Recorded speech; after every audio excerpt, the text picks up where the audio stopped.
Assalamualaikum warahmatullahi wabarakatuh. Haturan mitra kaum dangu tepang dangu deui sareng Mang Barna. Urang ngadogeng deui nya mitra. Naraskeun hancagarapan Mang nu katunda waktos dinten kamari. Carios kalayan judul Pasukan Siluman Haji Prawatasari. Upami teu lepat hancagarapan dongeng Mang nu katuna waktos dinten kamari parantos dugi ka sanaya ngagarentos dina hatena si Rodia mah tangtu lain sabab ti mangkukna gawena nganya campa si Aki cegarentos sanaya bari terus ngeluk basa panon si Aki oge neuteub ka manehna bari mesem. Tah upami teu lepatna parantos dugi kadinya. Kumaha telasna? Mangga urang sami-sami lajengkeun deui mitra. Sok kaparayun. Sadayana.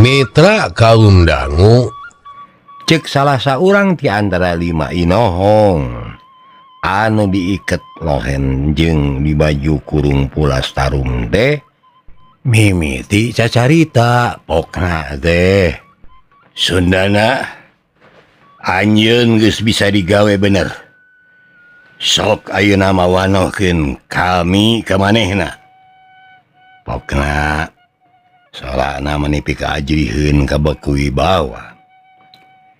Saenggeus nampa Pak Idin, Sundana ngalieuk ka sanaya. Bisilah kami geus nampa Pak Idin ti yang dalam Yuda Anom pikeun ngawanohkeun para inohong anu 5. Ceuk Sundana nyarita ka sanaya. Sanaya ungeuk bari hate nama ngaleper balasku heran jeung ajrih ka pribumi. Urang papai ti palih kiwa ka palih tengen.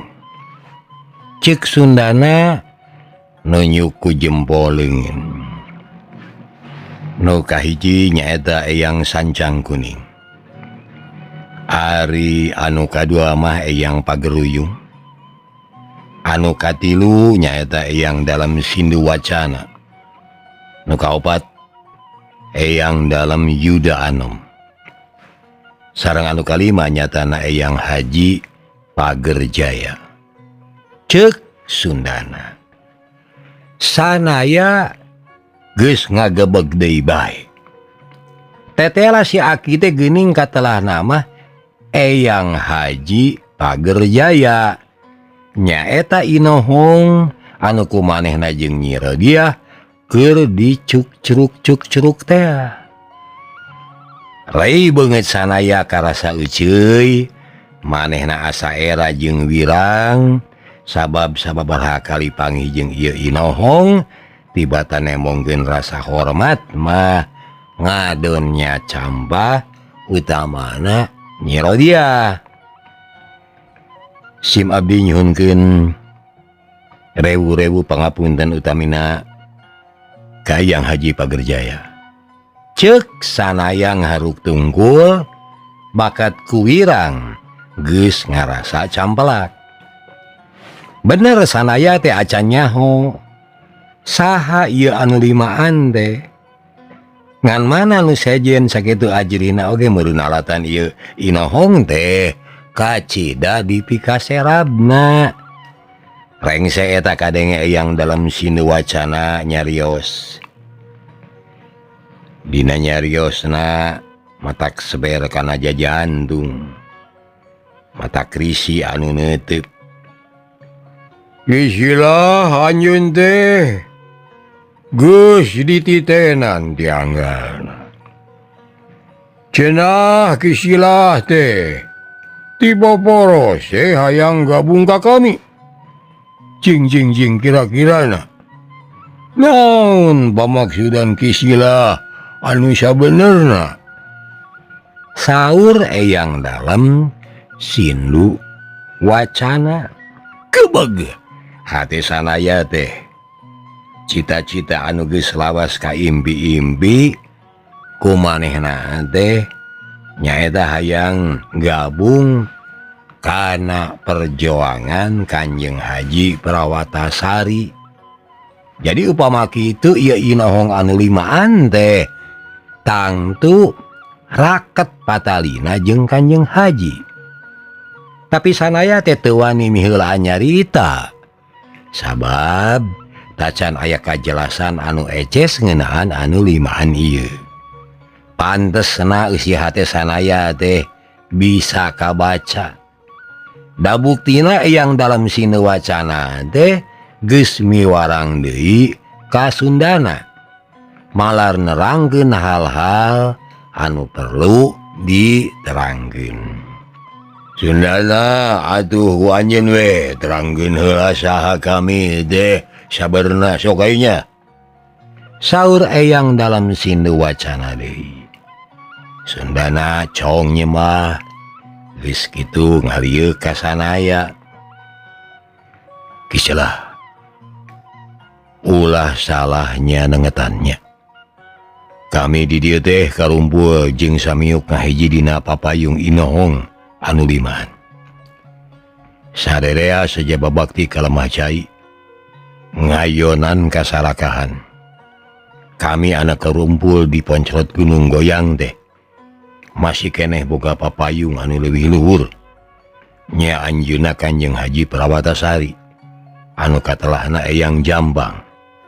Ceuk Sundana ngadenge eta penjelasan punuk sanaya teh maniting sariak malah teuing kunaon sanaya teu pupugujo nyegruk ceurik mani ka nyanyerian. Diarantep we ku sararea teh napikeun ka dina hiji waktu ka kuping dehemna eyang dalem windu wacana. Sundana ngareret ka sanaya. Meureun maksudna mah nitah harepe ka sanaya ulah ngabangingik bae. Jembe lewe wae kos budak. Jembe. Sanaya nyusutan Cipanon anu juuh bari kekelemesan lain. Kisilah cing bok terangkeun. Naon? Nu mawa kisilah datang ka dieu teh. Saur eyang dalam sindu wacana deui leuteup leleb ka sanaya. Sim abdi teh sasieuleun sabeunyereun hoyong janten tatalang raga keur kalugejegan Lemah Cai eyang. Tembal sanaya masih keneh ting sariak punukna. Kade melaan Lemah Cai teh berat kacida kisilah. Lumatak berat alatan orang teh ukur babakti lain ngelihit ukur mere lain menta. Urang teh lain rek kuli jeung buburuh.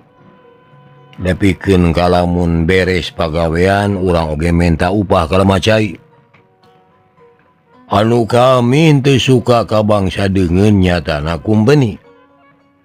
Maranehna mah jiwana teh ukur dieusian ku itung-itungan. Nyatana itungan untung jeung rugi. Kera Bandungan kajadian patlakna Kanjeng Sultan Amangkurat ti Mataram dina ngayonan Pangeran Purbaya ti Madura. Dina tahun 1677 kusabab Kanjeng Sultan Amangkurat kadese nya minta bantuan kumbeni. Hari kumbeni malah jiwana ukur buburu daek mantuan sote lamun ngarasa untung memadak sanggeus diburuhan tanah priangan mah kakara daek bajuang mantuan Kanjeng Sultan Amangkurat tah balukar tina ngulinkeun ka batu bali geusan ngajadi nepi ka tumpur teh memadak ayeuna kisira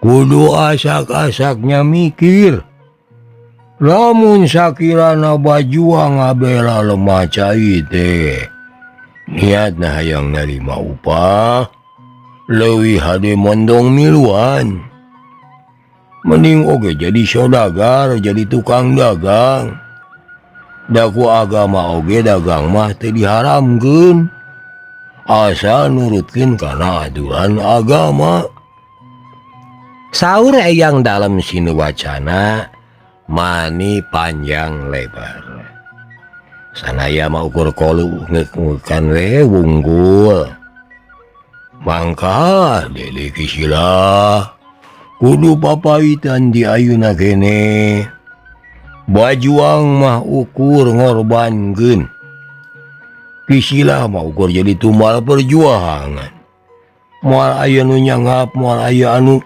nyamat boa mun kisila geus ngababatang karuruban tanuh beureum ge ngaran teh dibobohogeun moal aya nu mikatineung moal aya nu mulang tarima pon kitu deui mun perjuangan kisila hasil kisila moal kaagehan naon-naon jeung ulah sabab mun urang niatna ukur hayang punta-penta atawa hayang diajenan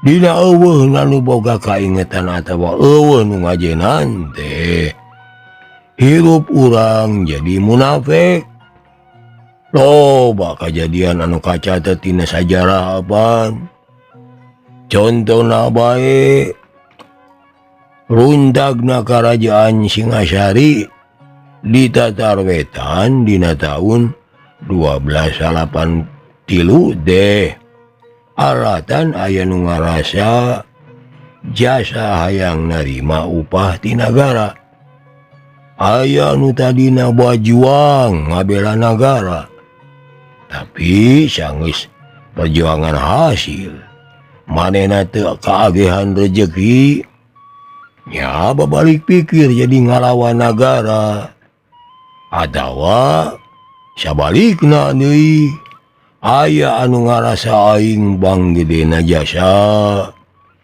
dina ngadegkeun nagara atuh sanggeus perjuangan hasil teh manehna jadi mak ulah batur asa aing nagara anu sorangan sagala kawijakan diatur ku sorangan gara tingali kumaha runtagna karajaan Majapahit dina tahun 1388 nagara sabadag-badag hancur teh ku gageden anu tadina geus ngagedekeun eta nagara rundagna Majapahit teh apaan ku gageden anu ngarasa aing panggedena jasa nyatana Patih Gajah Mada kusabab asa aing pang gagahna asa aing pang pinterna jeung asa aing pang gedena jasa nagara teh sasat diatur ku sorangan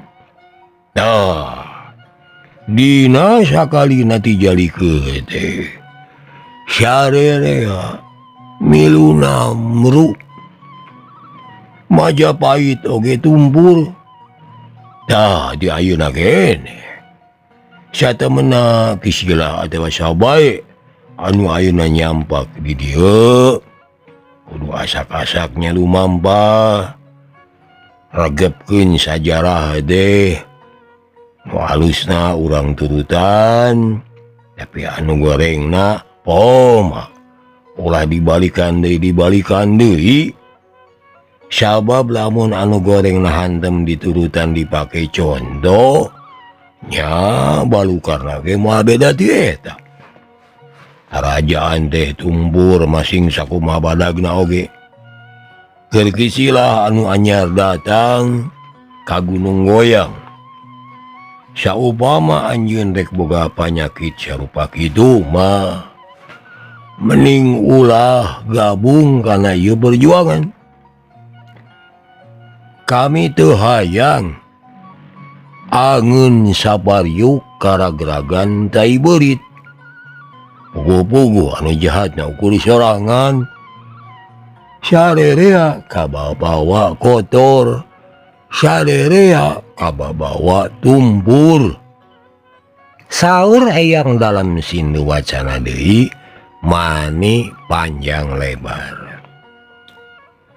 Pikeun kasakitu kalina cipanon sanaya geus juuh deui bae. Aya hiji perkara anu ku kisilah kudu diregepkeun. Dina milampah hirup teh pomo ulah sok nyamunikeun naon-naon. Ukuran goreng jeung alus ceuk manusia moal bisa ngimbangan ukuran alus jeung goreng ceuk pangeran. Asal kisilah bener-bener ajeg bengguh dina bebeneran. Kisilah ulah ngarasa bimbang dina nemongkeun bebeneran. Sabab sabalikna saupama bebeneran ngaran disamunikeun geus lain bebeneran deui ngaranna. Kisilah teh kudu bluk-brak ulah nyamunikeun naon-naon. Jalma bohong mah tara cukup ku sakali, sabab bikeun nutupan bohong anu mimiti. Urang teh pasti kudu ngabohong deui. Anu andukna hirup urang terus-terusan kudu ngabohong. Urang teh ditalikung ku bohong. Saur eyang dalam sinu wacana bari netep ka sanaya. Rei beungeut sanaya karasa euceuy. Malah ceuk rentesna sanaya moal mah yang dalam sindu geus apaleun kitu. Yen aing ge tukang ngabohong. Nya. Heureuy tukang ngabohong mah iwa tukang dongeng. Bohong unggul cenah dongeng teh. Manya dikabawakeun jeung tukang dongeng. Nya gitu. Yen dongeng teh ngabohong. Cek hate sanaya jeung cek hate mangbar. Wirang aing wirang. Mun nya kitu teh. Omong hatena deui bari ngeuleuh tungkul kawas bueuk meunang mabuk. Diwurukan salila-lila nepi kalat bae poho pamaksudan anu mimiti mah. Nya pan sanaya nyuk-curuk ka dieu teh maksudna mah rek minang saraya ka Eyang Haji Pagerjaya. Maksudna manehna jeung Nyi Rodia teh hayang dirapalan. Ari ayeuna bet diwurukan perkara anu leuwih badag deui. Nyaeta urusan kamanusiaan sacara jembar. Pogoe urusan pribadi mah jadi kapopohokeun. Atawa bisa jadi meureun sanaya ngarasa teu werat nepikeunana. Sabot sanaya ngahulang kitu, manehna jadi inget ka Nyi Rodia. Ari nasib Nyi Rodia anu keur menang tatu mah ulah dipapohokeun. Matak basa manehna inget ka Nyi Rodia teh sungut geus rek sapok-pokeun nyarita. Maksudna rek minang saraya malar nasib Nyi Rodia kajait. Tapi pikeun kasakitu kalina sanaya ngagebeg. Sabab geuning eta kolot teh manis siga anu geus weruh kana isi hatena. Ulah salembang. Budak awewe anu ku kisilah tadi dibabawa mah keur ditalekahan eta teh. sahur eyang dalam Sindu wacana teh gitu teh bari nuduhkeun ka tukang teka rasa sanaya milu nuturkeun panuduh eyang dalam Sindu wacana direre teh nya bae Nyi Rodiah keur pada mariksa ku jaksi jeung batur-baturna malah sawatara di antarana make aya awewe sagala rupa anu ngagulang gaper awak Nyi Rodiah mah ukur awewe hate sanaya kacida bunga basa terila ti harita Nyi Rodiah teh ngulisik malah saenggeus cengkat saenggeus luak lieu ka ditu ka dieu Nyi Rodiah teh cacarita Amang aduh kamana nyari Amang cek Nyi Rodiah siga anu hariwang ditinggalkeun ku sanaya ieu Nyai Amang mah cek sanaya bari ngolesed nyampeurkeun Nyi Rodiah nyaho yen sanaya aya di dinya Nyi Rodiah nyerowok bunga malah teu asa-asa manehna cengkat terus ngagabrug ngarangkul awak sanaya teu sadar yen di dinya teh loba jalma malah mah disaksian ku inohong-inohong anu kacida di pikaserabna bentung bae sanaya mah sadar atuh gura-giru ngajauhkeun awak Nyi Rodiah supaya ulah paantel jeung awakna aya naon Amang cek Nyi Rodiah kageteun dumeh awakna siga anu teu meunang andel Nyai mentong gitu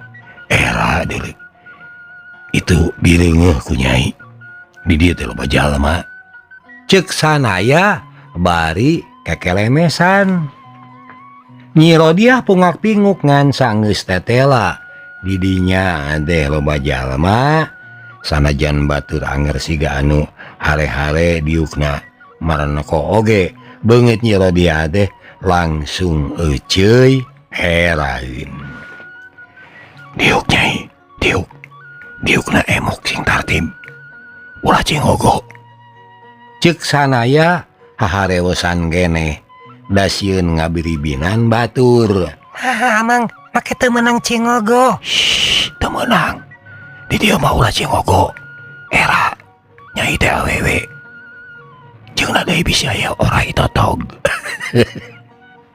ulah cingogo cenah istri mah bisi aya orai totog pohara nya mitra kaum dangu Nyi Rodiah ngagugu kana kahayang sanaya manehna emok ngan kakara oge cele ngan gorowok bae manehna teh itu aya si Aki Aki naya di dieu geuning lain kamari teh pangidi pangadegannya cek Nyi Rodiah meuni eueuh pisan kasopanan anu ngarasa riweuheun mah tangtu we sanaya manehna satekah pola kudu mepelingan Nyi Rodiah supaya ulah cowong teuing Nyai Nyai mah teu beunang diatur teu beunang diatur kumaha cek Amang kudu diuk emok ulah cingogo nya Nyai teh emok nah kudu naon deui atuh apan cek Amang keneh lamun cingogo mah bisa aya orai totog mitra kaum dangu sanaya mah manireup geuneuk rai pias beungeutna omong Nyi Rodiah sorana denger menika denge ku sasaha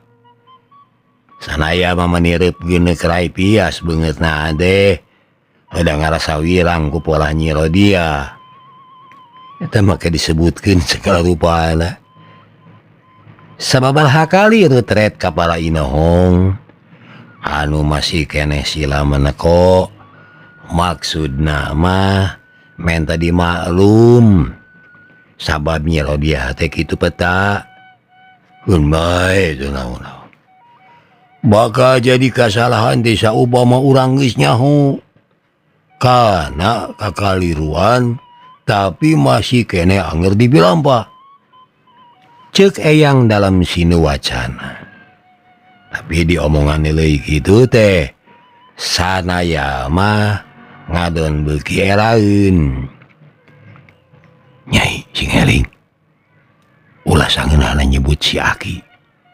Itu teh Inohong di Gunung Goyang.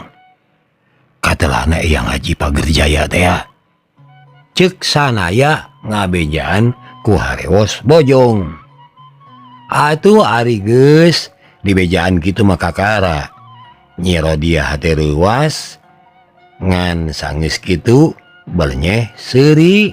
Amang, lamun kitu mah atuh urang teh tereh di rapalannya. Aki-aki teh nah ngaheureuyan urang teh meni popohoan nya amangnya. Padahal nyaho kitu mah meureun urang teh teu kudu kukurusukan ka dieu.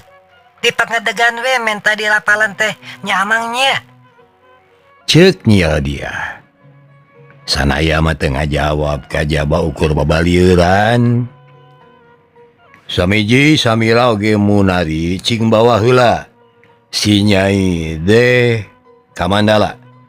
Sina reureuh heula. Ceuk Sundana nitah batur-batur. Sanaya mangarti yen Sundana teh rek ngamankeun Nyi Rodia supaya ulah nyieun kakacauan di Paseban. Atuh kusabab gitu sanaya oge nitah Nyi Rodia supaya milu reureuh heula. Cik Nyai, milu heula ka acek-acek di dieu. Meureun Nyai teh capek jeung lapar. Omong sanaya. Bisa jadi kusabab capek jeung lapar. Nyi Rodia teh ngagugu dibawa ini teh. Sanaya ngarasa longsong hatena. Ari yakin Nyi Rodia geus diamankeun mah. Sanaya tetep milu dina eta riungan. Sanajan henteu kabaud kana paguneman maranehna oge. Tapi kumanehna kanyahoan.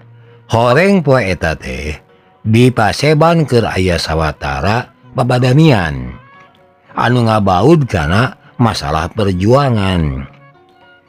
5 Inohong anu aya di hareup teh tetela mangrupa pembantu utama Kanjeng Haji Prabatasari atawa nu di Pajampangan maka telahna teh Eyang Jambang.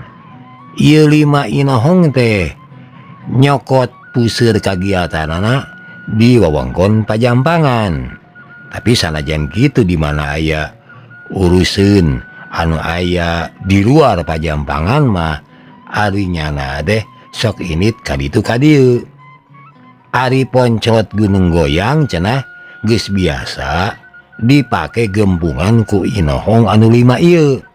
Mun ari nyana tepung nya mitra kaum dangu gempungan teh diayakeun saupama geus aya hal-hal anu ngabaud kana urusan perjuangan. Model harita cenah geus tipeuting tadi keneh Inohong anu 5an teh karumpul di dieu ngayakeun gempungan ti basa Isa parat nepi ka samemeh subuh. Anu sanaya henteu beak-beaknya mikir teh kumaha carana Eyang Pagerjaya bisa nyelang heula turun ka gunung pikeun nulungan manehna tina gangguan Nyi Sunia. Aing oleh teu ngarti ceuk hate sanaya. Mikir kitu teh ukur sakedeung.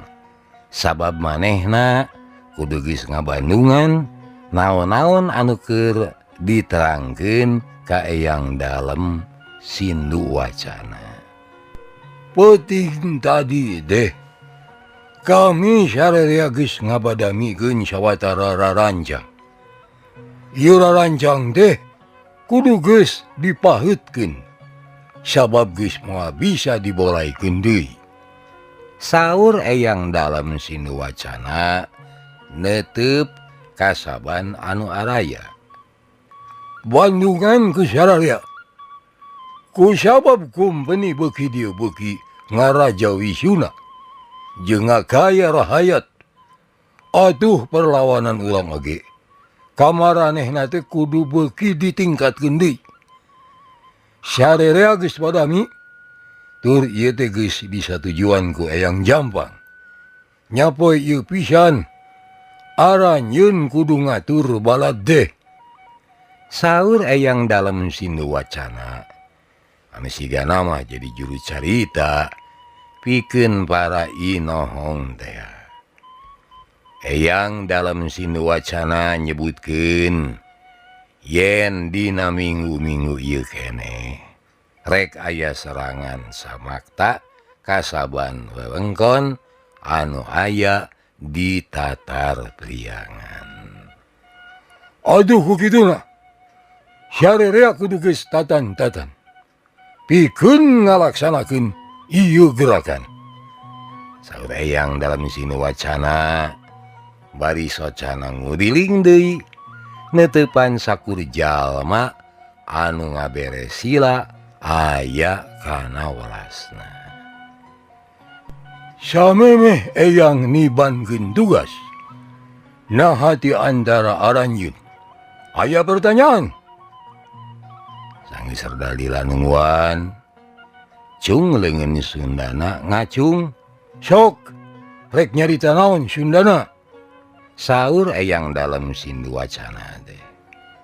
Samemeh Sundana cumarita manehna teh make ngareret heula ka sanaya. Hate sanaya rada dagdigdug. Manehna sieun jadi pokok pasoalan. Pagapunten.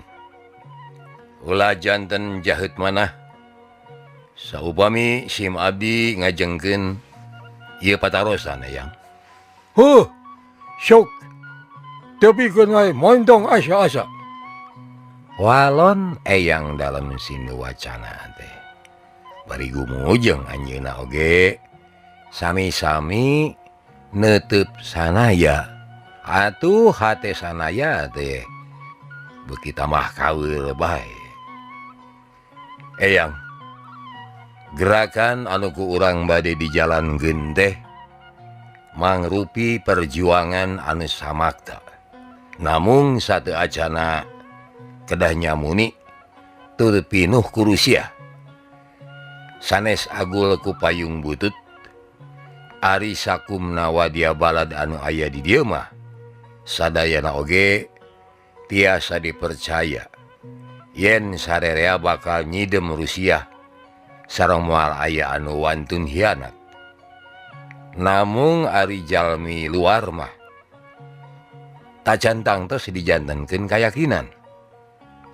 Ceuk Sundana bari ngareret deui ka sanaya basa ngadangu caritaan Sundana. Eyang Dalem Sindu Wacana mah katawis mesem. Cing, sebutkeun bae atuh. Saha jalmana anu ku anjiga dijieun Kacang Jaya teh? Ditanya kitu Sundana ngareret deui ka sanaya. Jalmi anu calik di sisi teh kanggo sim abdi mah anyar pinangih pisan. Sim abdi teu acan tiasa yakin. Nah manehna teh leres-leres bade ngabantuan urang atanapi sabalikna. Ceuk Sundana. Basa sanaya jadi bukur carita. Sarerea nareuteub ka sanaya. He Kisila, coba bere maranehna kayakinan supaya kaki sila ulah jadi Cangcaya. Saur Eyang Dalem Sindu Wacana. Samemeh ngajawab sanaya teh ngarenghap heula. Leres pisan eta patarosan pun Sundana teh. Margi sim abdi oge salerosna mah gaduh pananya anu sarupi. Sim abdi teh jalmi anyar. Ari ieu teh kapan mangrupi patempatan anu pinuh ku Rusia. Malah ngagaduhan rarancang-rarancang anu samakta tapi pinuh ku Rusia.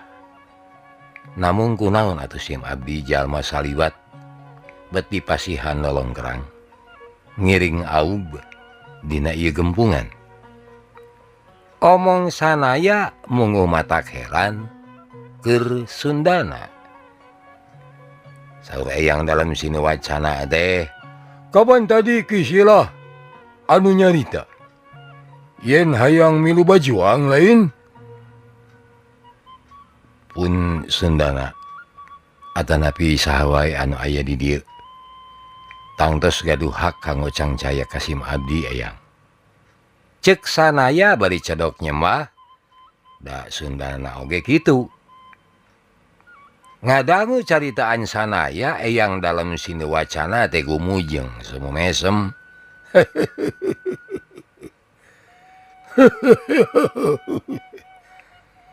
Pager Jaya cing terangkeun ku didinya atuh saur eyang dalam sini wacana ayeuna mangareret ka eyang Haji Pager Jaya anu dititah nerangkeun teh ngareret ka sanaya bari sami-sami imut kami oge sabarna mah sang saya angot basa kami nyaho yen datangna ieu jalma ka dieu teh tujuanna hayang dirapalan cenah saur eyang Haji Pager Jaya munguh matak era keur sanaya sabab tujuanana dibolekerekeun kanu araya malah sanaya teh beuki era parada bae sabab nu sejen teh tinggal ieu ka manehna bari sarua maresem